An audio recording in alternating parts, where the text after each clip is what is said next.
How's it going, everyone? Today we got a story of a spoiled kid who ends up pulling the fire alarm because he didn't get what he wanted. Anyways, let's call the subscriber who submitted this story Mike, and oh my god, my nose is clogged. So anyways, right, Mike had this huge test coming up, and everyone else in his class was preparing for it. The teacher was talking for weeks, like, this is really big, you guys really need to study for this, and, Mike admits that he didn't do the smartest thing, and Mike ended up not studying for it at all. So about a couple days before the test, Mike had not studied, and, it had been, told to everyone, you need to study / prepare for this for weeks. You need to do it. There's no other way around it. That's just how it's going to go. And Mike was a little bit concerned because the truth was he had just not been preparing for it at all. So Mike knew this other kid in the class who we're just going to call Spoiled Kid. He wasn't necessarily, that close with Mike, but they were friendly enough, right? And, Mike went up to him and said, hey, man, have you, studied for this at all? And the Spoiled Kid's like, nah. So that immediately made, Mike feel better, and it's like, oh, I feel like everyone else is. And the Spoiled Kid's like, no, everyone I talked to just totally hasn't, which ended up not being the case, right? Ended up not being the case that everyone else had not been studying. Oh, my God, my nose. But either way, the Spoiled Kid was like, you know what, dude, you and I, let's just go into this raw. Okay, that was a bad way of saying it. Let's just go into this, unprepared. Let's just kind of spitball this test. Let's just do it. Let's freestyle this test, man. I think we can do it without even trying. We can go in. We don't even need to study. I don't think anyone else is studying. It's going to be totally fine. So, Mike, heard this and was kind of thinking to himself, I don't know. Because, probably should prepare for a test that is really big and that everyone else is preparing for and that you're told you need to prepare for. Probably should be preparing for that, right? But anyways, Mike also has not been preparing. He doesn't want to study because that's not fun.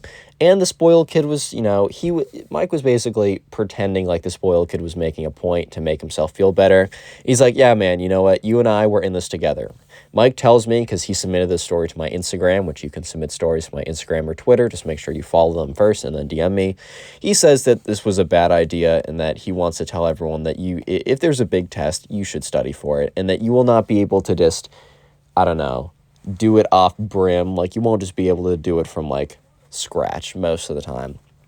This is not a good idea. But anyways, right, so Mike ends up not studying at all, and the day before the test, he goes up to one of his friends. He's like, hey, man, have you, studied for this test? And his friend kind of looks at him with this kind of look of, obviously. And he's like, yeah, dude, I've spent the last 2 weeks, you know how big this is? And he's like, have you? And Mike's like, yeah, no, I have. Totally, man. I've been studying. And the truth was Mike had not done a single lick of work before this point. So when he went back home, Mike tried to cram it all before. And a lesson you guys will definitely learn if you haven't learned this already is if you got a big test, don't save it all to the night before, because that's not how really you learn information. Give yourself a couple days, maybe a week if that's better for you, or kind of depending on how much content you got to learn. It's not good to do it all the night before. It can be done, but you're probably not going to get your best result. So Mike went, home that night, pulled out all of his papers, and kind of realized that it was too big to do anything. And sometimes when it's I've never done this, but I've definitely heard people say, when you have just so much work, you decide to do none of it. Terrible idea, but it's kind of the feeling of you're overwhelmed, so you don't even try doing any of it. Just do a little bit. Even if it's in this case, at least do a little bit so you have a little bit. You won't completely bomb the test, you'll just mostly. But anyways, the next day comes around. It's the day of the big test, and Mike meets up with the Spoiled Kid. He's like, all right, you're ready to just to spitball this, right? Just to do it off the brim, just do with no preparation. The Spoiled Kid's like, yeah, man, I'm not even worried. We can totally do it. We're smart people. They were in 8th grade, so this logic still made sense. And they go into the test. And Mike and the Spoiled Kid sit next to each other. Not so that, maybe share answers, but it's not like they're going to have any answers that are worth sharing. So they get the teacher goes around, so says, all right, guys, I know you've been preparing for a while for this. I got a feeling that if you studied, you will do well, and I can almost guarantee that. If you've not studied, well, best of luck. And that was like the most ominous thing that Mike and the spoiled kid could have heard, because he literally said like, hey, he basically said, hey, Mike and spoiled kid, you guys are screwed, bro, lol. I mean, he didn't say that exactly, but you know what I mean. And so there, the teacher walks around, hands out the tests, and one thing that Mike does, and something that I do as well, is when you get the test, you open it up and you look at all the pages, because you just want to see, exactly what the questions are going to be. You want to get a sense of like, okay, it's going to cover all these topics. And by the end of skimming all the pages, which the spoiled kid did as well, Mike realized he was screwed, because this wasn't like, this was a type of test that was kind of testing specific information that was outlined in the study guide, but it wasn't really a test that you could just figure out if you didn't prepare. And Mike and the spoiled kid came to that realization pretty quickly. So spoiled kid looks over at him and kind of has this look of like, oh no, bro. Oh no. Like kind of this look of like, this isn't going to be good. Like this is going to be really bad. Kind of a look of that. And at this point, Mike realized that deciding to just, free ball this, do it off the brim, was a terrible idea. It was a really bad idea. And he's kind of just sitting there, and he hears the spoiled kid whisper, like, dude, don't worry, I'm going to get us out of this. And he sees the spoiled kid raise his hand, and the teacher comes over and he says, can I go to the bathroom? And the teacher's like, all right, well, just leave your phone here. Because a lot of kids would try and like go up to the bathroom. They go on their phone, they look up the answer they don't know, and then they come back and put it down. So that's fair enough. Spoiled kid takes out his phone, puts it down. And so the spoiled kid, he basically said like, I'm going to fix this for us. And Mike kind of looks at him and then looks, or like he said that a second ago, but Mike's trying to figure out why that is. Spoiled kid hands in his phone. The teacher, grabs the phone, puts it at the front desk, and, the spoiled kid gets up and walks out. So at this point, Mike's like, kind of like, okay, I don't know what he means by that, but it's not like I'm doing good right now. So he's sitting there, at this point, Mike is just there trying to find answers for the test, trying to like figure out how to do it. He's really trying to like reason his way out of, this situation, because he doesn't really know otherwise. And the problem is he can figure out like two questions out of like the 25. So he's like, all right, I'm looking at a 2 out of 25. That's not great. Hopefully there's a 23-point curve. But I don't think that's how it's going to go. And in the middle of like trying to figure out one of the questions, he's kind of like jolted up because a really loud noise kind of like happens. And he's just like, okay, I wonder what this is. And then he looks up, and sure enough, it is the fire alarm. There's the flashing white light. There's the noise. The teacher's like, oh, shoot, bro. Like, damn. Because I don't know, like, I feel like the teacher, because like the thing is, teacher only has so much time. Now he has to like give them extra time, and then they can go back home. It's always a problem when like the test is interrupted. So the teacher's like, all right, guys, like get your stuff together. Like the fire alarm, we all got like get up in an orderly line or whatever. And Mike doesn't initially put together the like 2 and 2. He thinks it's a random coincidence. He's like, oh my God, like I'm saved. Like we just had like the fire alarm. Like this is perfect. Like, I'll be able to go home and, like, look up some of these answers. Like, this is, like, this act of God just saved me. Little did Mike know that this was no act or no random action, right? This was not, like, some crazy RNG luck or anything. This was just like, this was the work of someone else, right? And he will soon know this because, he's walking out and he realizes that, oh, like, spoiled kid's still in the bathroom. I really hope that he got out in time, or I don't know. I hope he's not like stuck inside or something. Because at first, like, he wasn't sure if this was a drill or like a legitimate fire, but eventually he sees the spoiled kid walking out of the building and he's like, okay, word, great. And the spoiled kid goes in line and the teacher's like, all right, well, here's the last guy, points to spoiled kid. We got everyone here. Everyone wait here. I'm going to go report that we have everyone. So the teacher walks up to the other teachers that have their clipboards and their, whatever, the attendance sheets. And the spoiled kid, says like, psst, Mike. And Mike turns around, he says, and the spoiled kid just says, you're welcome, man. And Mike kind of looked at him like, what do you mean by that? Like, what do you mean by you're welcome? And the spoiled kid's like, dude, like, just, you're welcome. Just gave you an opportunity, and now we're not going to fail the test. And Mike's like, I have no idea what you're talking about. The spoiled kid's like, come on, man. Like, don't be stupid. And Mike just looks at him. And, like, if you were watching Mike's facial expressions, it was like the little gear inside of Mike's head starts to turn, and you can see it in his eyes when he puts two and two together and realizes that it was the spoiled kid that pulled the fire alarm. It was not a accident that happened to work out in his favor. It was the spoiled kid who pulled the fire alarm. So at this point, Mike looks at him. He's like, dude, like, you're, what? Did you pull the fire? And he's like, yes, obviously. Come on, Mike. Come on, Mike. Let's get together. A little faster here. And Mike's like, dude, like, I get what you're trying to do, but you're going to get caught. And he's like, no, I'm not. And Mike's like, dude, they're definitely going to check the cameras. He's like, cameras? And Mike's like, bro, the whole place has cameras. And at this point, right, the spoiled kid apparently had no idea. I guess he was just, like, so desperate to, like, get more time. He's like, all right, I'll just pull this and leave. And the spoiled kid's like, nah, dude, there's no cameras. Like, you're just making that up to scare me. And Mike's like, bro, there are cameras. And they're definitely going to check because they know the system will tell them it was this fire alarm that got pulled. And since there's no fire and it wasn't a drill, they're definitely going to check the cameras to see who pulled it so they can ask them why they pulled it.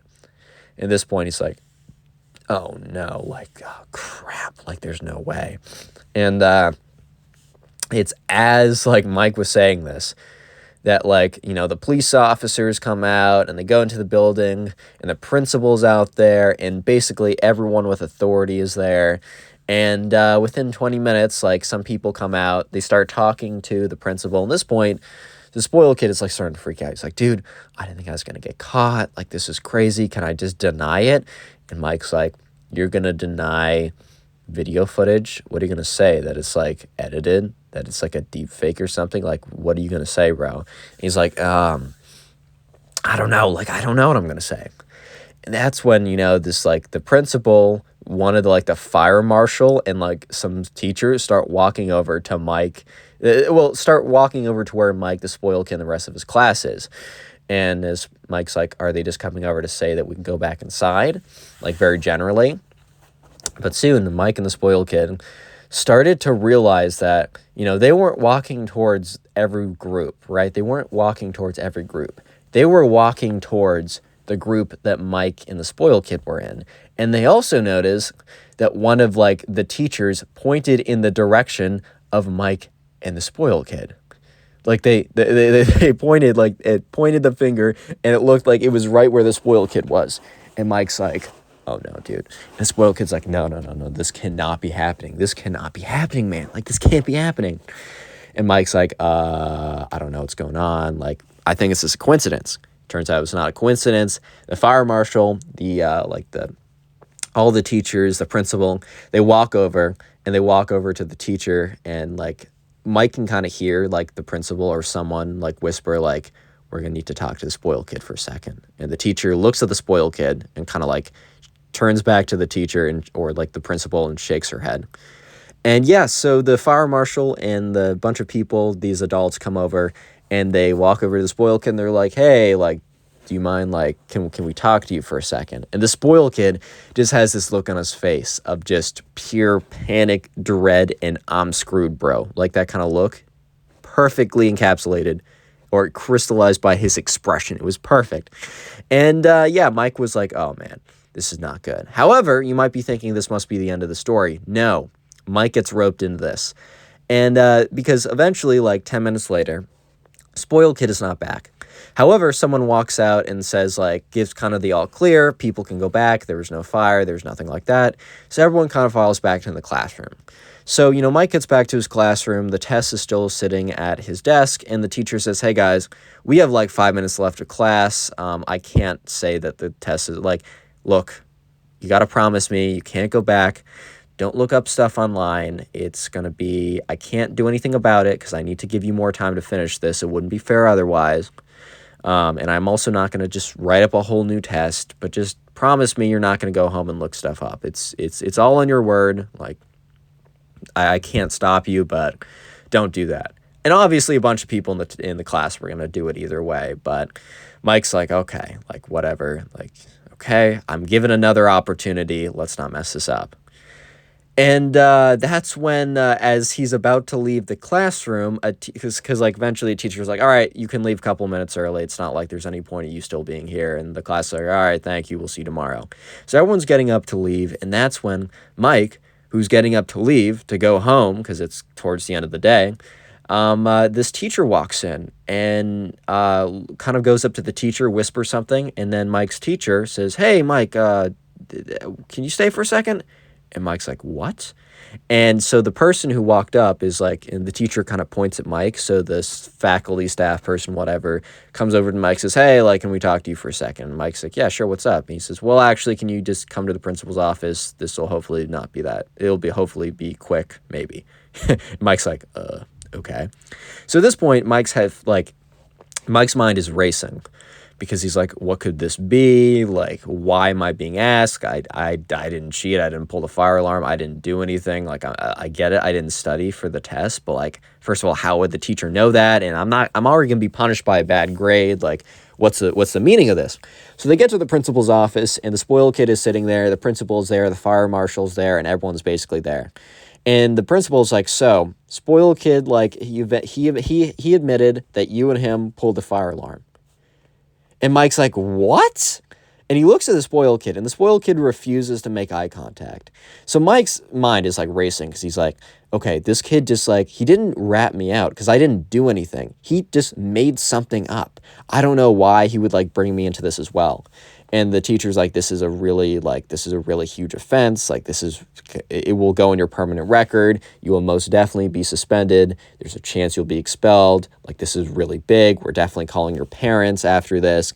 And Mike's like, whoa. Mike's like, says, I just didn't do it. I didn't pull. And he's like, and they're like, well, you know, we didn't catch you on the camera doing it.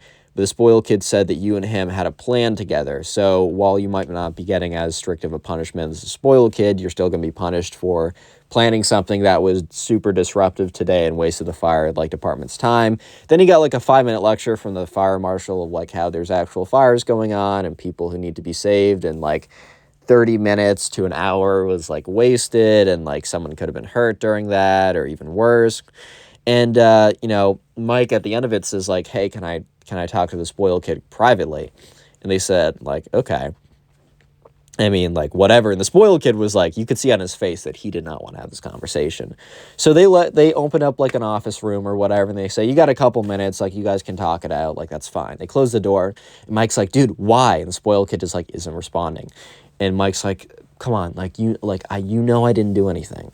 And the spoiled kid doesn't respond. He's like, just give me an answer. And the spoiled kid's like, fine, like, I'm sorry, I panicked. I didn't want to go through this together. I thought like the blame would be less if there's 2 people involved. He said, it's obviously not. I'm sorry. And Mike's like, well, you can tell them that you made that part up. And the spoiled kid's like, yeah, but then, they're going to know I lie. And then why would they believe anything else I say? And Mike's like, I don't know, man, but this isn't my fault. Like, this isn't me. This isn't on me. Like, I know you were doing this for us, but that doesn't mean that I, like, gave it the approval. This doesn't mean that, like, I should be punished for it. Like, you have, like, please just think about it for a second, please. And as Mike is saying, like, please just think about this, the door opens up, and the teacher opens this, says, all right, guys, you got a couple of minutes, come back out here. So they're sitting down, and the teacher's like, or the principal's like, all right, well, Mike, we're going to call up your parents. We're going to tell them what happened, and then you can talk to them after we talk to them. Basically being like, we're going to tell them the crazy thing you did, and then you have to explain it to them immediately after. Especially, they're going to be super hysterical, and you get to talk to them because we don't want to deal with that. But as the principal's about to ring up Mike's parents, the spoiled kid's like, guys, please, like, can I say something? And they're all like, uh-huh. And the spoiled kid goes on to explain, like, that him and Mike were not really prepared for the test, and that Mike had nothing to do with him pulling the fire alarm, and that he had no idea, and that he thought that, like, if he was, like, in trouble with someone else, it'd be lesser. He said, like, it was messed up, but, like, I was under a lot of pressure, and that Mike did nothing. And the teachers are like, well, how do we know that Mike just didn't, like, tell you to do it?